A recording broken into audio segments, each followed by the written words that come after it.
अब देखो कि जैसा कि क्वेश्चन इसमें दिया हुआ है, क्वेश्चन दिया हुआ है क्वेश्चन नंबर 4।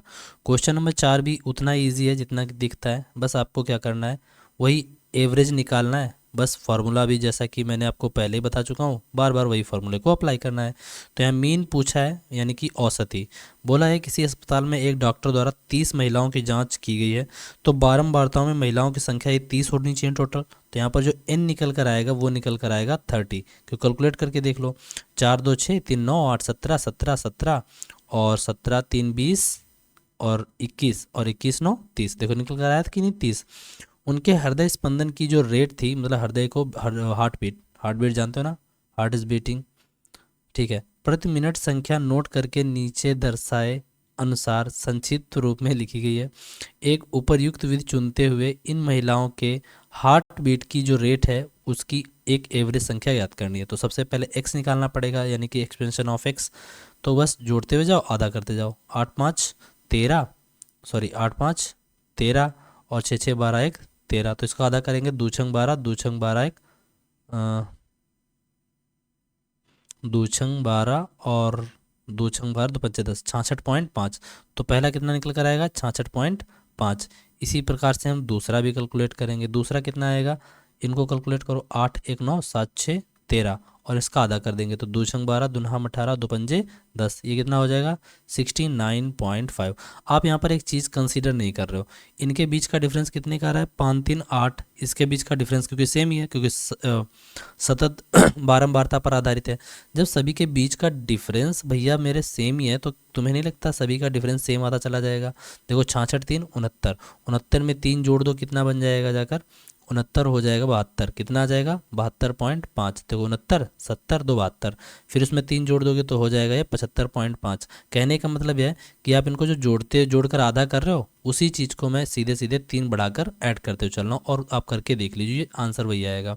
ठीक है, फिर इसमें जोड़ दिए कितना हो जाएगा, 78.5। फिर उसमें 3 जोड़ दीजिए कितना हो जाएगा, 81.5। फिर और जोड़ कितना हो जाएगा, सॉरी कितने टर्म है, 1 2 3 4 5 6 7, 1 2 3 4 5 6, एक रह गया, और 3 जोड़ देंगे तो हो जाएगा 84.5। यकीन ना हो तो लास्ट वाला कैलकुलेट करके देखते हैं, 83 और प्लस 86 डिवाइडेड बाई 2। तो इसको ऐड करेंगे, 6 3 9 8 8 16, 2 8 16, ठीक है, और 2 चक्कू 8, 2 पंजे 10। देखो आया कि नहीं करेक्ट आंसर। हम बोल रहे हैं कि बिल्कुल वही आएगा, क्योंकि डिफरेंस जब सेम ही है, क्यों हम बार बार वहाँ पर ऐड करके करते हुए चलें। तो आप ऐसे भी कर सकते थे, ठीक है ना। तो ये निकाल लिया हमने क्या, expansion of x. I hope इतनी बात समझ में आई हो। और बारंबारता कितनी दी हुई है, 2 4 3 8 7 4 और 2। तो क्या लिखेंगे, 2 4 3 8 7 4 और 2। तो n की वैल्यू यहाँ पर कितनी निकल कर आएगी, 30। इसी प्रकार से सम ऑफ एफ एक्स भी दिया हुआ है। सम ऑफ एफ एक्स आपको कितना दिया हुआ है, निकालना पड़ेगा। इनकी इससे मल्टीप्लाई करेंगे। तो देखो यहाँ से जब इनकी मल्टीप्लाई करोगे तो पहला आ जाएगा जाकर इनका योग है, क्योंकि 2 से मल्टीप्लाई करोगे तो आएगा वही, कितना आएगा, 133। कितना आएगा, 133। 8 5 13, 6 6 12 1 13, ठीक है। फिर इसको 4 से मल्टीप्लाई करेंगे तो यानी दुगना हो रहा होगा, इनके योग का दुगना, यानी 8 1 9 और 7 6 13, 139 का दुगना, 278। कितना होगा, 278, ठीक है। फिर इसी प्रकार से इनको कैलकुलेट करेंगे, ठीक है। तो हो जाएगा ये 53 15, ठीक है, दशमलव, और 53 15 और 3 दूना 6 1 7, 3 सतह 21, ठीक है। ऐसे दूसरा भी, 8 5 40, 8 5 40 4 44, कैरी मिला 4, 8 7 56 4 60, ठीक है। उसके अलावा 7 5 35, कैरी मिला 3।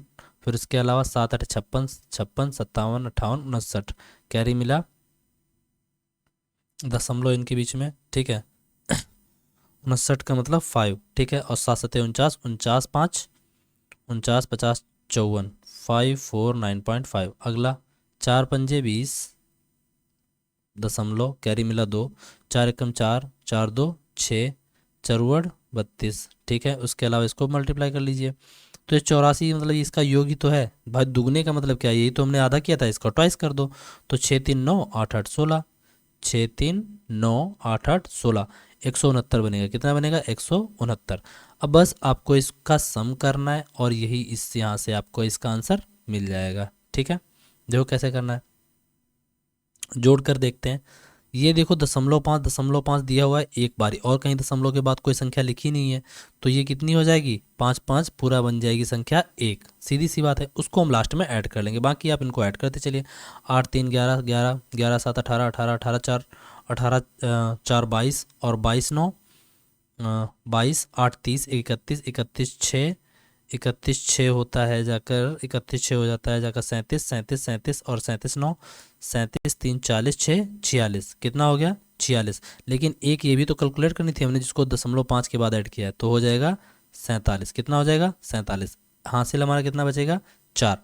उसका 7 3 10, 10 7 3 10, और 10 10 11 11 11 11 4 15 15 15 16 17, 17 17 3 20 3 23, और 23 4, 23 4 होता है जाकर 27। ठीक है, कैरी मिला 2, 2 1 3 3 2 5 5 5 5 10 10 6 16, 16 4 20, 16 4 20, और 20 2 22, कितना आ गया 2277। कितना हो गया 2277।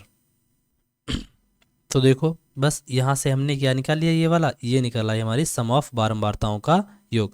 तो बस आपको यहाँ पर क्या करना है, जस्ट टू अप्लाई फॉर्मूला। देखो तो मीन हमसे पूछा है, तो मीन आसानी से निकाल सकते हो। तो मीन क्या होगा, पहले रखेंगे ऊपर हम 2277 को, ठीक है, और डिवाइड कर देंगे सम ऑफ बार, मतलब कि sum of frequencies, sorry number of sum of frequencies से करेंगे। तो यहाँ पर इसको डिवाइड करेंगे, तो यहाँ पर ये कितना इसका बनेगा जाकर, देखो 3 सत्ते 21, बचा 1 तिपच 15, 2 17, 3 नाम 27, नीचे दशमलव 1 बचेगा, तो 75.9 इसका करेक्ट आंसर हो जाएगा। आई होप इतनी बात आपको समझ में आ गई हो, और आज का सेशन यही है, समाप्त करते हैं। मिलते हैं आपको हम अगले क्वेश्चन के साथ। अगला क्वेश्चन आप करके आइए, बाकी हम आपको बताते रहेंगे। ठीक है, तब तक के लिए bye, take care and love you all.